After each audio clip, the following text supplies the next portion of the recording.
Hello and welcome to all. सबका स्वागत है दिव्य संकल्प आईएएस में। मैं सुरजीत राजपूत एक बार फिर से सबका हार्दिक अभिनंदन करता हूं। कैसे हैं बच्चों आप?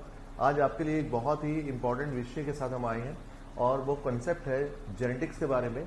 और जेनेटिक्स जो है एक बहुत ही इंपॉर्टेंट फील्ड है और इसमें काफ़ी रिसर्चेस भी लगातार चल रही हैं और होती रहेंगी आगे भी, क्योंकि इसमें पूरा जीवों का अध्ययन है। जीवों के अंदर उसमें कैसे बदलाव आता है, उसमें कैसे बौद्धिक चेंजेस आते हैं, उसके फिजिकल चेंजेस कैसे आती हैं या उसमें कैसे इवोल्यूशन हो रहा है और उसमें पेरेंट्स के ही जैसे फीचर बच्चों में कैसे आ जाते हैं। तो इन सब का एक अध्ययन किया जाता है, ठीक है। और जेनेटिक्स के साथ साथ जैसे हम कहते हैं जेनेटिक्स में साथ ही वेरिएशन का भी साथ साथ कंसेप्ट रहता है। अब हम जो डिस्कस करें पिछले टॉपिक में, अगर याद होगा आपको, तो हमने जो डिस्कस किया था जेनेटिक्स के बारे में, उसमें हमने सबसे पहले ग्रेगर जॉन मेंडल के बारे में विषय में डिस्कस किया। ग्रेगर जॉन मेंडल जो था उसने सबसे पहले लॉ ऑफ इनहेरिटेंस के बारे में बताया। तो इनहेरिटेंस के विषय में सबसे इंपॉर्टेंट जो फीचर आता है कि माता पिता से बच्चों में आनुवंशिकता कैसे आ रही है, तो it's by the means of a factor, जो कि अगर याद होगा हमने इस पर डिस्कस किया था कि उस वक्त क्रोमोसोम से गुणसूत्र का विषय में किसी को कुछ आइडिया नहीं था, लेकिन ग्रेगर जॉन मेंडल ने इसको एक फैक्टर का नाम दिया, कारक बोला। यानी उसने कहा कि जो कुछ ना कुछ जीव के अंदर ऐसे कारक यानी फैक्टर्स होते हैं जो उसकी संतति के अंदर मूव करते हैं और उसके बाद वही गुण वही फीचर उसकी संतति में भी आएंगे जो पैतृक के अंदर होंगे। यानी पेरेंट सेल्स के अंदर या पेरेंट ऑर्गेनिज्म के अंदर जो फीचर्स होते हैं वो उसके डॉटर सेल्स या उसके ऑफस्प्रिंग्स होते हैं, उसके जो बच्चे होते हैं उनके अंदर भी आते हैं। और वह जो फ्लो होता है दैट इज कॉल्ड फीचर्स का या कैरेक्टर्स का, वो एक विशेष तरह का फैक्टर यानी कारक होता है जो इसके लिए रिस्पॉन्सिबल होगा, राइट।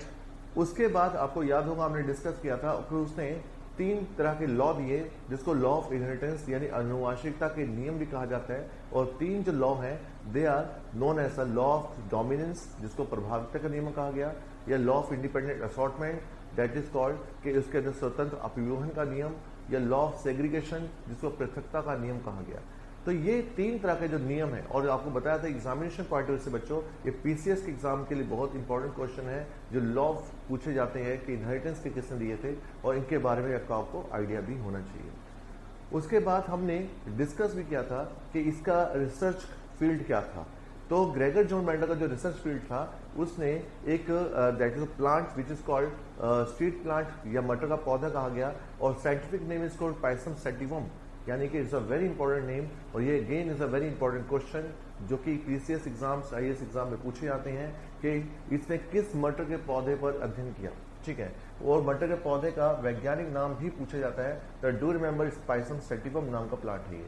उसके बाद उसने कहा कि उसकी जनरेशन के अंदर उसने जो प्लांट कंसीडर किए और उसका एक ही गुण को लिया, that's called contrasting feature, a pair of contrasting feature उसको, या ऑल्टरनेट कैरेक्टर्स उसने लिए। यानी ऑल्टरनेट कैरेक्टर या कॉन्ट्रास्टिंग कैरेक्टर मतलब जैसे हम मान के चलते हैं हाइट का ट्रेट उसने कंसीडर किया। हाइट का मतलब एक लंबा और एक छोटा, यानी बौना और एक लंबा पौधा। और उनके उसने माना कि इसके अंदर जो पौधा लंबा है उसके अंदर लंबाई का कारक होगा, जो पौधा बौना है उसके अंदर बौनापन का कारक अवेलेबल होगा।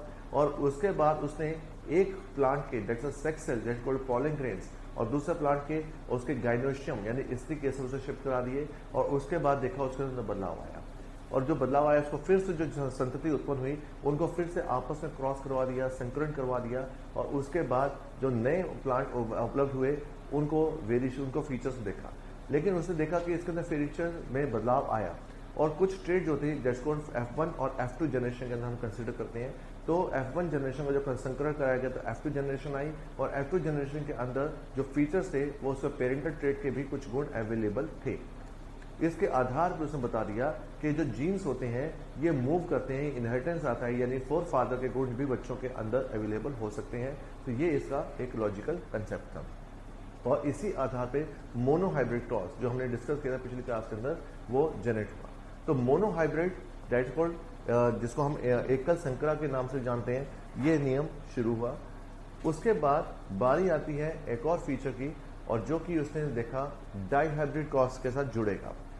तो एक बार अगर हम देखें जो डाइहाइब्रिड क्रॉस से जुड़ा हुआ जो क्वेश्चंस रह सकता है आपके लिए वो क्या है, तो जेनेटिक्स में के अंदर देखें जो ग्रेगर जॉन मेंडल है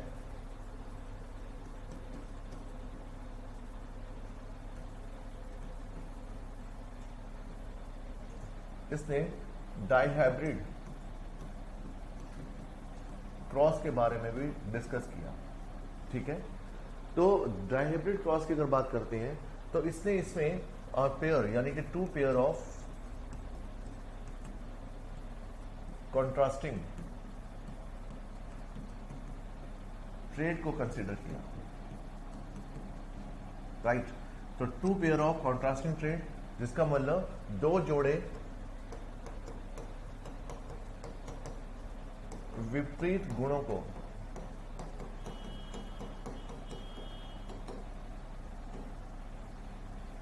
तो गुणों के वी कैन से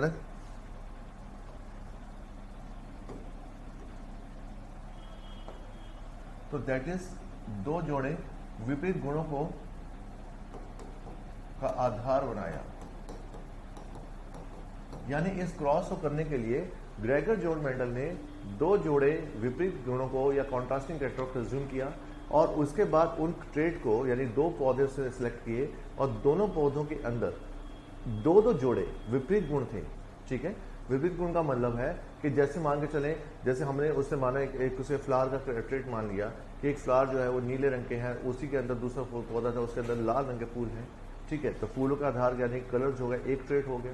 उसके बाद उसी पौधे के अंदर अगर फूलों की बात हम करें तो उसे मान लिया कि बीज का भी, यानी बीज जो है किसी में रिंकल्ड है यानी कि धारीदार बीज थे यानी सीड्स थे, और दूसरे के अंदर जो थे वो स्मूथ बीज थे यानी कि बिना किसी लाइनिंग के।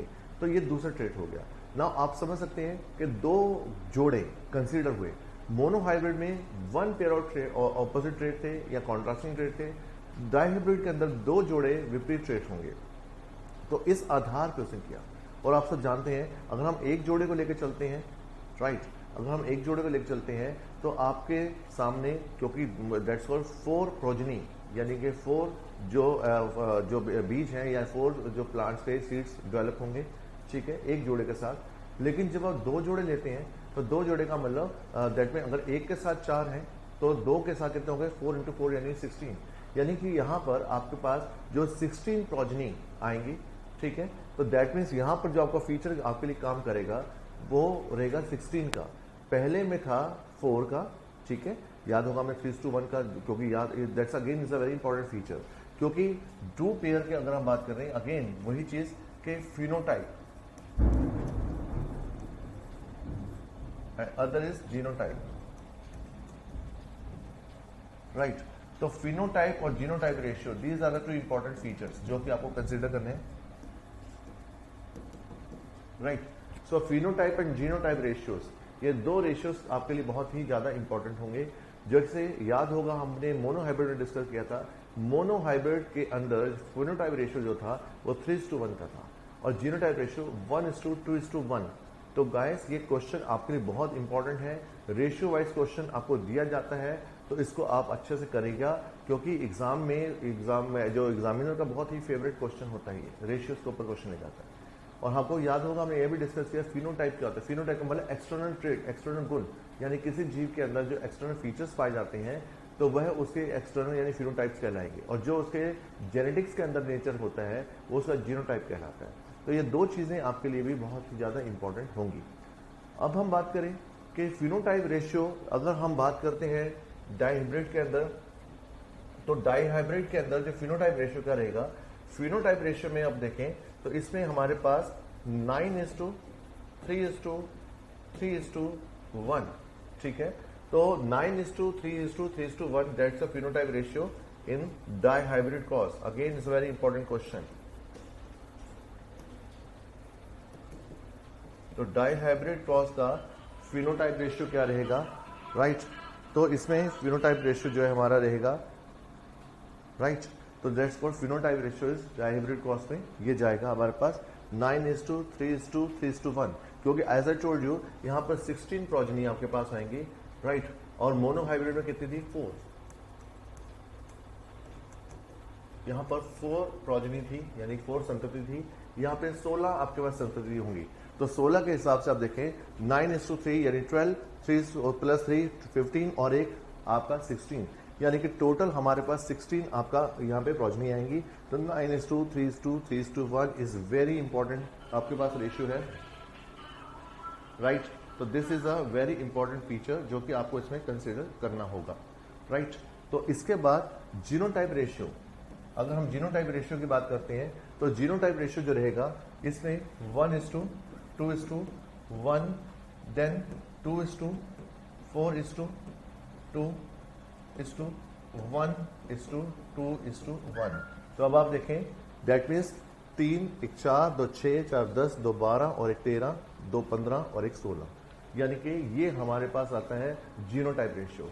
तो डायहाइब्रिड का जो जीनोटाइप रेशियो होगा, तो this question is again very important. तो डायहाइब्रिड का जीनोटाइप रेशियो जो है